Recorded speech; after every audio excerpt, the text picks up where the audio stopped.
Haleluya, puji Tuhan. Saudara yang terkasih, kembali kita akan menerima pelajaran daripada firman Tuhan yang membawa kebenaran dalam kehidupan kita yang akan menjadi berkat. Tetapi marilah sebelumnya kita berdoa terlebih dahulu.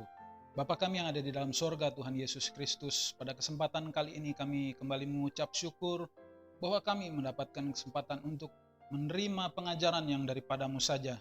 Firman-Mu ini yang menjadi kekuatan bagi kami, penuntun bagi kami dalam kami menjalani kehidupan kami sehari-hari. Dan biarlah kiranya kami boleh membuka hati kami untuk mendengarkan, untuk merenungkan daripada firman-Mu ini. Hanya di dalam nama-Mu Tuhan Yesus Kristus kami berdoa. Haleluya. Amin. Nah saudara, pada saat ini kita akan mempelajari dari suatu kisah kecil mengenai Yesus dalam perjalanan pelayanan dia ke satu desa, ke sebuah rumah. Kita akan membuka di dalam Lukas pasal yang 10, Lukas 10 ayat 38 sampai 42. Lukas 10 ayat 38 sampai 42. Demikian firman Tuhan. Ketika Yesus dan murid-muridnya dalam perjalanan, tibalah ia di sebuah kampung.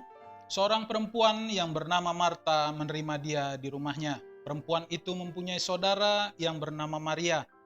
Maria ini duduk dekat kaki Tuhan dan terus mendengarkan perkataannya. Sedang Marta sibuk sekali melayani. Ia mendekati Yesus dan berkata, "Tuhan, tidakkah engkau peduli bahwa saudaraku membiarkan aku melayani seorang diri? Suruhlah dia membantu aku." Tetapi Tuhan menjawabnya, "Marta, Marta, engkau khawatir dan menyusahkan diri dengan banyak perkara, tetapi hanya satu saja yang perlu. Maria telah memilih bagian yang terbaik, yang tidak akan diambil daripadanya." Saudara, ini adalah kisah yang seringkali kita dengar. Tetapi justru seringkali juga ada hal yang luput dari perhatian kita. Bahwa kisah perjalanan perjumpaan Yesus dengan Maria dan Marta ini adalah satu gambaran kecil daripada keseluruhan alasan mengapa Yesus datang ke dunia. Yaitu tentunya Yesus datang ke dunia untuk menyelamatkan manusia, menjadi juru selamat. Nah, saudara yang terkasih, dikatakan dalam kisah ini Yesus datang dan masuk ke rumah Marta dan Maria. Lalu di dalam Yesus mulai rupanya dia memberitakan firman. Kita dapat melihat dalam ayat yang sudah kita baca tadi bahwa Maria dikatakan mendengar perkataan Yesus sementara Marta sibuk melayani.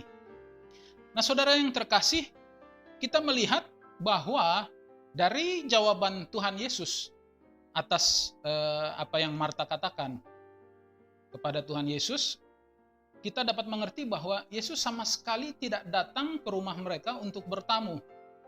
Jadi tidak sebagai tamu.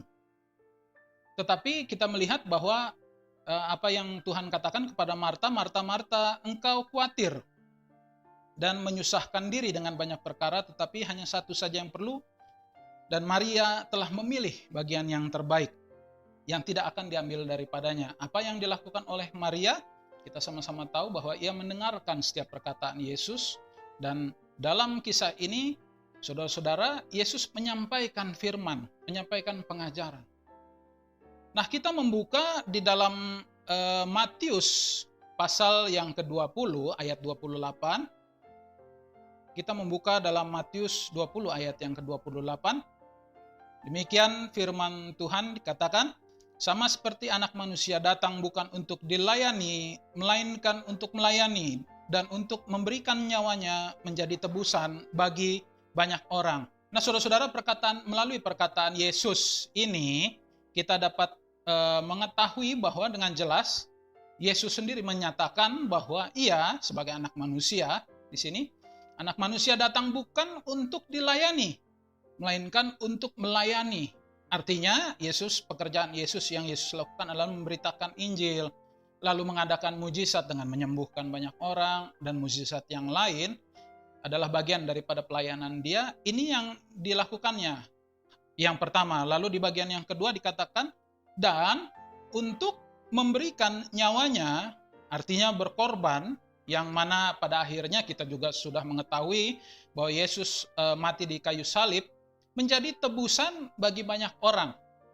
Saudara yang terkasih, inti daripada pekerjaan atau pelayanan Yesus, mengapa Yesus datang ke dunia, sudah kita pelajari dua hal tadi, yaitu untuk melayani dan menjadi tebusan bagi banyak orang. Inti daripada pelayanan kedatangan Yesus ini adalah menjadi tebusan bagi banyak orang. Nah, yang mana kita nanti akan rayakan dalam Paskah, hari raya Paskah. Lalu saudara-saudara, yang menjadi pertanyaan kita adalah, mengapa kalau inti daripada pelayanan Yesus, kedatangan Yesus ini adalah untuk mati menebus dosa manusia, untuk menebus, menjadi tebusan bagi banyak orang, kita semua, lalu mengapa harus juga dia melakukan pelayanan pemberitaan firman, menginjil ke semua orang, mengadakan mujizat di sana sini dan seterusnya. Mengapa tidak langsung Yesus serta-merta dengan kapasitas dia sebagai Tuhan tentunya, yang mana adalah tidak ada yang lebih berkuasa daripada Tuhan sendiri. Dengan kata lain, tidak ada yang lebih berkuasa daripada Yesus. Mengapa tidak dia langsung, ya sudah, diampuni saja semua dosa manusia. Kalau pertanyaannya bisa atau tidak, tentunya kita semua akan menjawab bahwa Yesus bisa saja melakukan hal seperti itu. Kenapa? Karena lagi-lagi balik, dia adalah Tuhan. Tidak ada yang lebih berkuasa, tidak ada yang lebih berwenang daripada dia di alam semesta ini, di seluruh alam semesta ini.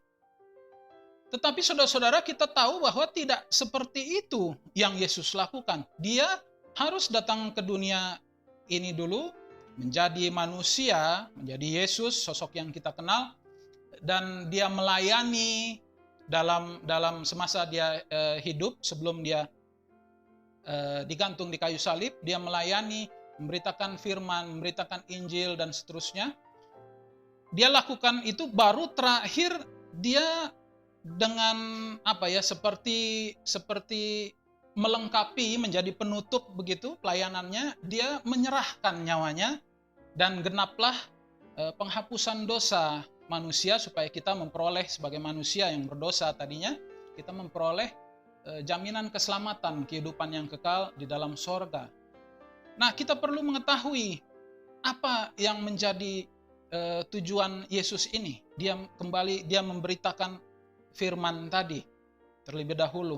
Kita melihat saudara-saudara, tidak kita membaca ayatnya pada saat ini, tetapi kita pun sudah mengetahui kisah kejatuhan manusia pertama kali ke dalam dosa di kisah Adam dan Hawa dalam Kejadian 3, nanti saudara-saudara mungkin bisa baca sendiri, adalah karena kebenaran yang sudah Adam dan Hawa, ya Hawa pada saat itu ya, karena Hawa yang berkomunikasi langsung pertama kali dengan iblis, kebenaran yang sudah ditanamkan dalam diri manusia, Hawa, itu diambil dan diputarbalikkan oleh iblis. Kebenaran ini diputarbalikkan. Jadi saudara-saudara, pemahaman yang diterima oleh manusia pada saat itu dalam keadaan yang sebelum mereka jatuh ke dalam dosa, sudah menjadi terputar balik, sudah menjadi hal yang salah.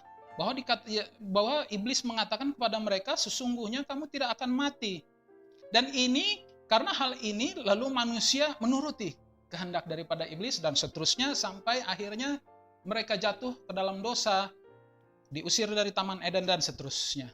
Nah, saudara-saudara, yang ingin Tuhan lakukan adalah bukan menyelamatkan manusia dengan begitu saja, dengan istilah sehari-hari kita mungkin dengan seperti sulap begitu ya, dengan hanya menjentikan jari lalu seluruh dosa dihapuskan. Tidak demikian cara kerja Tuhan, tetapi dia ingin betul-betul manusia ini kembali menuju kepada kesempurnaan yang awal sekali sebelum jatuh ke dalam dosa.